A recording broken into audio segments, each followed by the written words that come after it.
आपको खुशामदीद कहते हैं लेवल 1 की अलजेब्रिक एक्सप्रेशंस की मल्टीप्लिकेशन, जिन्हें उर्दू में हम दर्जा अव्वल के इजहारियों की ज़रब का लेसन कह सकते हैं।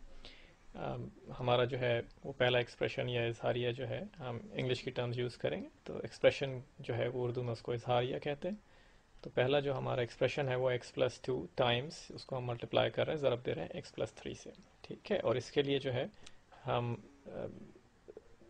मल्टीप्लिकेशन की डिस्ट्रीब्यूटिव प्रॉपर्टी जो है वो यूज़ करेंगे, जिसे उर्दू में तकसीमी खासियत कहते हैं। उसको हम यहाँ पर आपको जो है वो एक्सप्लेन करते हैं। मसलन फर्ज करें हम a को अगर मल्टीप्लाई करें x+3 से, जहाँ x+3 जो है वो ब्रैकेट के अंदर, तो a जो है जब हम ब्रैकेट खोलेंगे तो वो x से भी मल्टीप्लाई होगा और 3 से भी। ठीक है, तो a टाइम्स x+3 जो है वो a मल्टीप्लाई जब होगा डिस्ट्रीब्यूटिव प्रॉपर्टी के तहत, तो ax प्लस a टाइम्स 3 जो है वो इस तरह से हो जाएगा। ठीक है, तो ये है डिस्ट्रीब्यूटिव प्रॉपर्टी, जिसको हम तकसीमी खासियत या तकसीमी खवास भी कहते हैं उर्दू के अंदर। अब यही जो डिस्ट्रीब्यूटिव प्रॉपर्टी है उसको हम इस्तेमाल करेंगे अपने पहले एक्सप्रेशन के लिए, या अलजेब्रिक जो इजहारिया है हमारा उसके। तो x+2 को हम दो दफ़ा लिख लेते हैं, क्योंकि जो दूसरी हमारे पास जो जुमला है x+3, उसमें दो हमारे पास चीज़ें हैं। तो x+2 को पहले हम x से मल्टीप्लाई करेंगे, x से ज़रब देंगे, और फिर x+2 को हम 3 से। ठीक है, तो इसमें जो है आप ये समझ लेंगे जैसे x+2 जो है ये हमारे a, जैसे हमने अपनी मिसाल में आपको दिखाया था, उसकी तरह से हमने इसको मल्टीप्लाई किया है x+3 के साथ। हमने जो है वो x+2 को सिर्फ खोल के और x+3 से हमने उसको मल्टीप्लाई कर दिया। अब हम इसको बस आसानी के साथ जो है वो मल्टीप्लाई कर सकते हैं। अब x+2 को जो है वो हम x से मल्टीप्लाई करते हैं, और यहाँ फिर दोबारा हम जो है वो डिस्ट्रीब्यूटिव प्रॉपर्टी जो है, तकसीमी खासियत जो है, उसको इस्तेमाल करेंगे। x को जब हम ब्रैकेट खोलेंगे तो वो x से जाके पहले मल्टीप्लाई होगा, तो x टाइम्स x स्क्वायर हो गया, x स्क्वायर्ड, और 2 से भी x मल्टीप्लाई होगा, और ये हो गया +2x। और इसी तरह से हम 3 को मल्टीप्लाई करेंगे x+2 से, और वो पहले x से मल्टीप्लाई होगा, 3x हो गया, और 3 टाइम्स 2 जो है वो 6 मिल गया आपको। ठीक है, तो अब हम तकरीबन जो है हमारा सवाल हल हो गया। अब हम सिर्फ 2x और +3x को आपस में जमा कर सकते हैं। ये हमारा जो है पूरी जो इक्वेशन, वो जो है एक्सप्रेशन, वो x² प्लस 5x हो गया, जो 2x और 3x को आपस में जमा करके हमें मिला, और +6। ठीक है, तो x+2 टाइम्स x+3 जो है वो हमने डिस्ट्रीब्यूटिव प्रॉपर्टी अप्लाई की। पहले हमने x+3 को खोल के x+2 से मल्टीप्लाई किया, और फिर डिस्ट्रीब्यूटिव प्रॉपर्टी दोबारा इस्तेमाल करके ब्रैकेट्स खोल के, और फिर आखिर में हमने उसको सिंप्लीफाई कर लिया एक्सप्रेशन को। चलें एक सवाल और हल करते हैं। फर्ज करें कि हमारे पास जो एक्सप्रेशन है इजहारिया है अलजब्रा का, वो 5x+9 टाइम्स 4x-2, और इसको हम दोबारा से अपनी जो है वो प्रॉपर्टी, डिस्ट्रीब्यूटिव प्रॉपर्टी इस्तेमाल करके 5x+9 पहले हम दो दफ़ा लिख लेते हैं, और फिर एक दफ़ा इसको हम 4x से मल्टीप्लाई कर देते हैं, और फिर प्लस और -2 से दूसरे वाले को मल्टीप्लाई कर देते हैं। ठीक है, तो ये जो ये वाला -2 है वो यहाँ आ गया, और ये जो 4x है वो यहाँ पर है। ठीक है, अब इसको दोबारा से अप्लाई करेंगे प्रॉपर्टी को, खोलेंगे इन ब्रैकेट्स को, तो 4x 5x के साथ मल्टीप्लाई हुआ, तो ये 20x² हो गया। ठीक है, x की पावर जो है, x की क़ुव्वत जो है वो 2 है, क्योंकि हमने x को x से मल्टीप्लाई किया। ठीक है, तो 5x टाइम्स 4x जो है वो, उसमें 5 टाइम्स 4 से हमें 20 मिला, और x टाइम x से हमें x² मिला, या x क़ुव्वत 2 के साथ। फिर 4x को 9 से मल्टीप्लाई किया, तो 4 टाइम्स 9 जो है 36 हो गया हमारे पास, और x आ गया इसके साथ।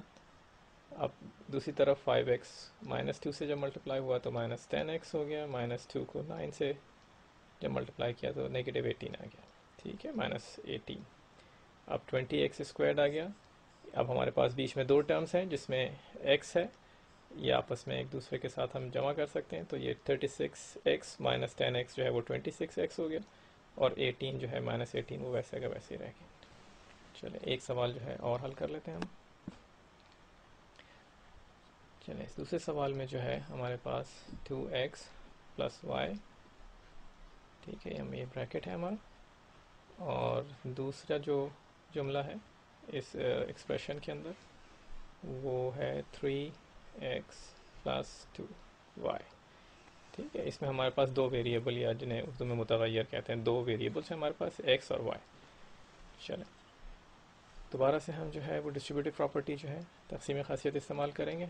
इसमें हमने 3x पहले से लिख लिया है, उसको पहले मल्टीप्लाई किया 2x + y से, 2xy जो है दोबारा लिखा और इस दफ़ा इसको 2y से मल्टीप्लाई करते। ठीक है, तो हमने सिर्फ मल्टीप्लिकेशन में जो है वो जो ऑर्डर था, जिस तरतीब से हम लिख रहे थे, वो हमने आगे पीछे कर दिया, लेकिन इससे कोई ख़ास फ़र्क नहीं पड़ता। यानी हम 3x जो है वो बाद में मल्टीप्लाई करते 2x + y के सीधे हाथ पे लिखते या उल्टे हाथ पे लिखते, बात एक ही है। ठीक है, अब 3x को हमने 2x से मल्टीप्लाई किया, डिस्ट्रीब्यूटिव प्रॉपर्टी दोबारा इस्तेमाल कर रहे हैं, तो ये 6x² हो गया, क्योंकि x और x स्क्वायर, और 3x और y को जब मल्टीप्लाई किया तो हमें 3 × x × y या 3xy मिल गया। दूसरी तरफ 2y को मल्टीप्लाई किया हमने 2x से, तो 2 और 2 4 हो गया, और एक y और x दो वेरिएबल्स हैं, दोनों आपने y x करके लिख लिया। फिर 2y y से मल्टीप्लाई हुआ तो ये हो गया 2y², क्योंकि y × y जो है वो y² हो गया। अब देखें, अब इसको हम क्या मज़ीद सादा कर सकते हैं, मज़ीद सिंप्लीफाई कर सकते हैं। 3xy और 4yx जो है ये दोनों ऐसी टर्म्स हैं कि जिनमें x और y दो वेरिएबल्स या दो मुतग़य्यर हैं, तो इनको हम आपस में जमा कर सकते हैं। 3 + 4 7 हो गया, और xy करके हमने लिख लिया, इसको आप yx करके भी लिख सकते हैं, और बाकी जो है वो 2y² हमने और इसमें ऊपर से नीचे आ गया। तो जो हमारा है सादा होने के बाद 6x² + 7yx या 7xy, जिस तरह से आप इसे चाहें लिख लें, + 2y²। चलें एक सवाल और हल कर लेते हैं, हमारे पास थोड़ा सा टाइम बाकी है। ये जो हमारे पास एक्सप्रेशन है ये 2x + 2² है, यानी इसकी जो क़ुव्वत है वो पावर जो है वो 2 है। ठीक है, और ये 2x + 2 है, यानी ये 2 + 2 नहीं है, वरना हम 4 करके और उसको स्क्वायर कर सकते थे। तो 2x + 2² का मतलब क्या हुआ, 2x + 2 × 2x + 2 स्क्वायर का मतलब कि वही चीज़ जो नीचे है ब्रैकेट के अंदर, वो आपस में अपने आप से दो दफ़ा, यानी एक दफ़ा मल्टीप्लाई हो जाएगी।